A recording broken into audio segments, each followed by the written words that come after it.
that is devastating the people of the United States of America. Questions? Mr. Leader, at this point, with no talk scheduled, do you just anticipate this to be on a cruise control toward a government shutdown? Republicans have clearly demonstrated they want to shut the government down. Throughout this process, an intentional decision was made by Republican leadership in the House and the Senate not to have a single conversation with Democrats. They're not even pretending as if they want to find common ground.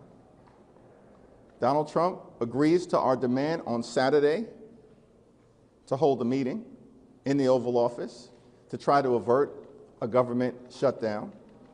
The meeting is set on Monday for later on in the week, and then Donald Trump wakes up Tuesday morning and goes on an unhinged rant and cancels the meeting. Why? Because he doesn't want to discuss the Republican health care crisis, and they've decided to shut the government down. And on top of all of that, Mike Johnson cancels votes that we were scheduled to have next Tuesday and next Monday in immediate advancement of a possible government shutdown, decides that there's no need for us to be in town. I mean, that's all outrageous, and it points to one thing. Republicans have decided to shut the government down. What do you think got to the president? When was the last time that you spoke to Speaker Johnson about the shutdown mission? We spoke briefly last week about the logistics around the government funding vote, but had no discussion about substance. If Republicans were to include an ACA funding extension in the CR, would that be sufficient to win your support? We have to have a conversation with Republicans in order to work toward decisively resolving the healthcare crisis that they've created. And part of that healthcare crisis relates to the Republican refusal to extend the Affordable Care Act tax credits. America is already too expensive. Electricity bills are skyrocketing, housing costs are skyrocketing, grocery prices are skyrocketing. The Trump tariffs are causing increased expenses to the tune of thousands of dollars per year for everyday Americans. And now we're facing this healthcare crisis caused by Republicans that is going to result in increased healthcare premiums, copays, and deductibles that may cost some Americans thousands of dollars a year in additional costs. Leader Jeffries, when it comes to the health care, does it need to actually be a provision within a bill, or would it be enough for Johnson and Thune to verbally commit to working with you to extend the ACA tax credit? I have a very forward-looking, positive, and communicative relationship with Speaker Mike Johnson, but there's no trust that exists between House Democrats and House Republicans at this particular point in time, given the fact that they've consistently tried to undermine bipartisan agreements that they themselves have reached. Any agreement related to protecting the health care of the American people has to be ironclad and in legislation. If the government were to shut down, what leverage do Democrats have at that point? Republicans control the House, the Senate, and the presidency. The country has been lectured all year about how Republicans are in charge. If the government shuts down, it will shut down because Donald Trump and Republicans in the House and the Senate have made that decision to intentionally inflict pain on the American people. The question is being asked all across the country, why don't Republicans want to address this health care crisis that they've caused related to Medicaid, hospitals, nursing homes, community-based health clinics, the Affordable Care Act, medical research, cancer research, Medicare, and the things that matter to the health and well-being of the American people. Like, this is a serious moment. This is not a fire drill. It's a 5-alarm fire that Republicans have caused related to the health care crisis. And that's why Democrats have drawn this line in the sand and are ready, willing, and able to have a conversation with any of them, as we were willing to go to the White House, but then Donald Trump decides to pull the plug. Mr. Leader, So, Can you respond to Leader Hakeem? I mean, he did say in an interview earlier today he is willing to sit down and negotiate specifically on this issue of the ACA subsidies, willing to have that conversation. He just doesn't, in his words, want the process to be hijacked over government funding. I mean, can you respond to that? no one is hijacking the process. Republicans decided to put forth a partisan spending bill that barely escaped out of the House and then went down in flames in the Senate. They have no solution. Republicans have no path forward. There is no viable bill. And so the only path forward at this moment is for us to have a bipartisan conversation as to a spending bill that would actually meet the needs of the American people. And we were on track to have that conversation in the White House until Donald Trump and the Republicans backed out. They're running scared. They have no defensible position. And that's why, unfortunately, they're marching us to a government shutdown. Mr. Leader, what precisely is partisan about the Republican bill? Democrats did not support the spending agreement in March in the House of Representatives and overwhelmingly in the Senate because it represented, at the time, an attack on veterans, an attack on housing, an attack on nutritional assistance, and an attack on the health care of the American people at the time. That's why the bill did not receive support from House Democrats, with one exception, in March.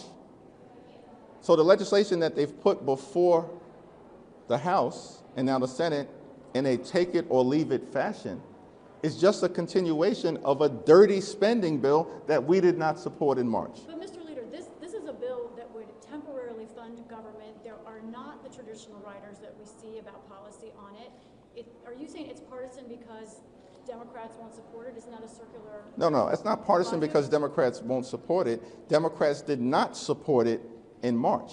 We did not support this bill. Why is this one that would be temporary funding through the end of November, why is that partisan?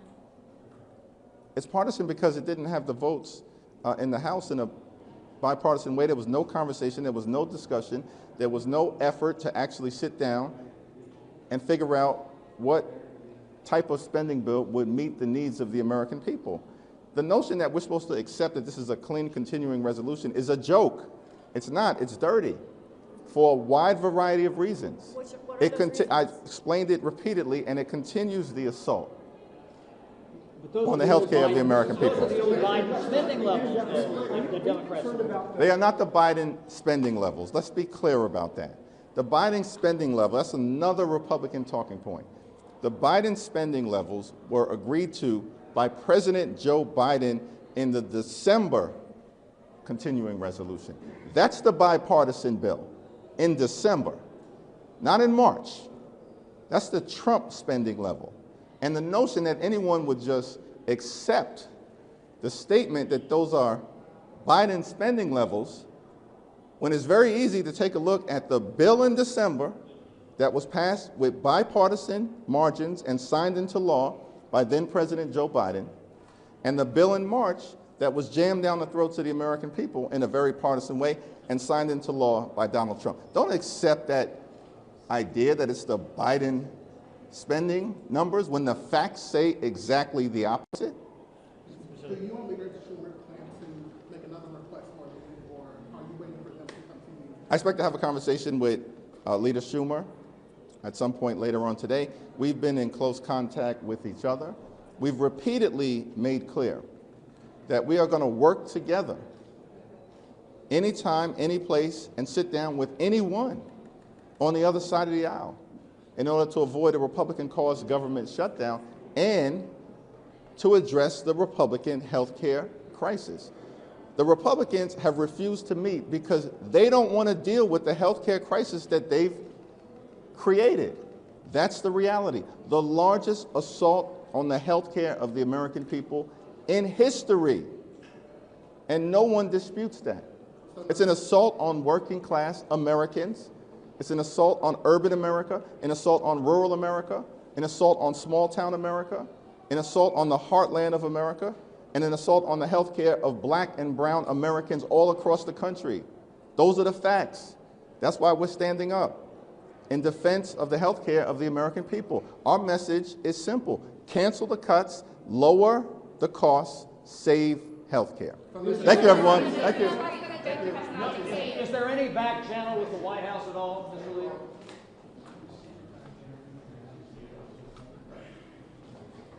Thank you. I was going to send it out. I didn't get the one when you talked about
Probably me.